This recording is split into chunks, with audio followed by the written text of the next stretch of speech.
El mètode més emprat per resoldre equacions és la transposició de termes.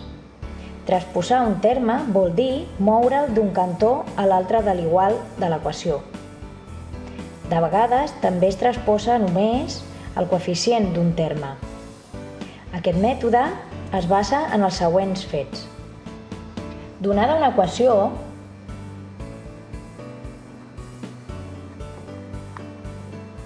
com per exemple x més 3 igual a 10, volem trobar el valor de la x que fa certa aquesta igualtat. Per fer-ho, podem pensar que si no tingués aquest més 3 al cantó esquerre, ja tindria la solució, perquè veuria x igual a un número. És per això que podem pensar en fer desaparèixer aquest més 3. El contrari de sumar 3 és restar 3. Així doncs, si en aquest cantó restés 3, aquest més 3 i aquest menys 3 s'anul·larien, ja que donaria 0. Si faig una resta de 3 al cantó esquerre, al cantó dret també ho he de fer si vull que es conservi la igualtat. Fent això, aconsegueixo que aquesta part es converteixi en un 0 i ja no em cal sumar 0. Per això puc escriure x. Al cantó de la dreta, 10 menys 3 són 7. I això ens diu que x igual a 7 és la solució. Si ho comprovem, 7 més 3 efectivament és 10. Si ens fixem, sembla com si aquest més 3 hagués aparegut a l'altre cantó.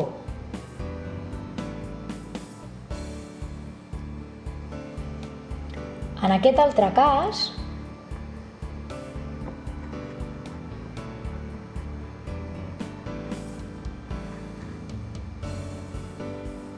tinc una equació amb la incògnita a. Si no tinguéssim el menys 5, ja tindríem la solució, perquè veuríem a igual a un nombre. Per fer desaparèixer aquest menys 5, el que puc fer és sumar 5. D'aquesta forma, menys 5 més 5 seran 0. Si en un cantó sumo 5 i vull conservar la igualtat, necessito fer-ho a l'altre cantó. D'aquesta manera, menys 5 més 5 dona 0 i ja no em cal escriure-ho. Em quedarà que la a és igual a 20 més 5, 25. Puc comprovar que aquesta és certament la solució. Canvio la a per un 25, 25 menys 5 dona 20. Si us fixeu, sembla que aquest menys 5 s'hagi mogut a l'altre cantó.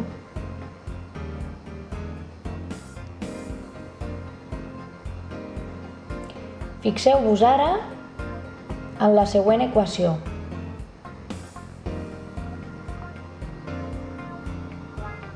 Si m igual a 18.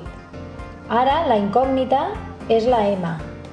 Si aquest 6 no hi fos, tindria la solució de l'equació. És per això que si faig desaparèixer el 6, podré trobar la solució. Aquest 6 està multiplicant amb la m. Recordeu que 6m significa 6 per m. Així doncs, si vull fer desaparèixer aquest 6, em convé dividir entre 6, ja que d'aquesta forma 6 entre 6 serà 1 I recordem que una m és el mateix que m. Així doncs, no em caldrà escriure el coeficient 1 i això serà una m. Si faig aquesta divisió a un cantó i vull conservar la igualtat, necessito dividir entre 6 a l'altre cantó. Així, 6 entre 6 és 1, una m és igual a m.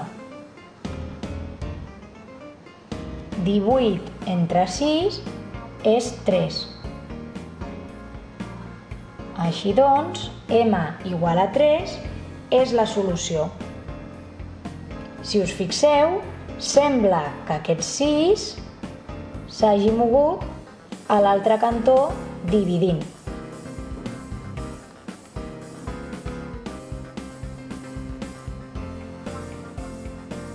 Observem aquest altre cas.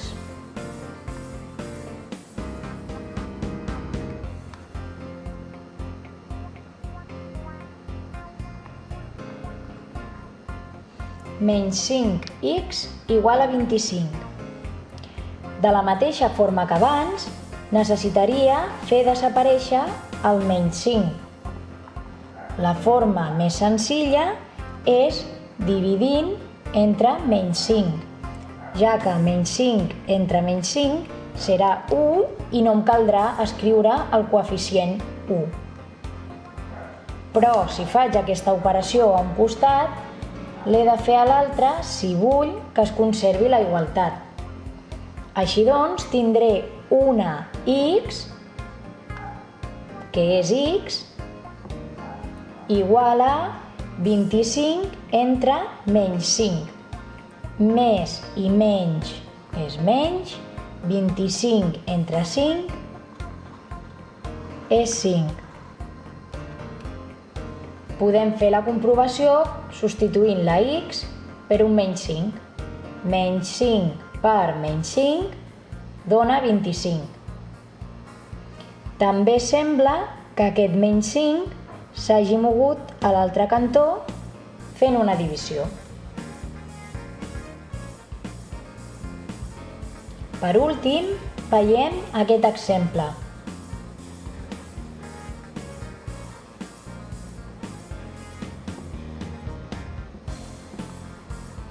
Z partit per 4 igual a menys 3. En aquest cas, si no tingués la divisió entre 4, ja tindria la solució. Per fer desaparèixer un 4 que divideix, és suficient fer aparèixer un 4 multiplicant.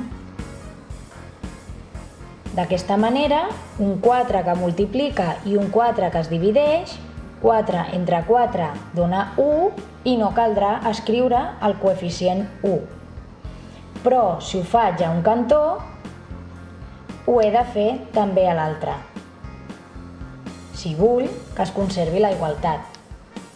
Així doncs, 4 entre 4, 1, una z és z, i menys 3 per 4 és menys 12. I aquesta seria la solució de la nostra equació. Sembla que aquest 4 que divideix ha passat a l'altre cantó multiplicant.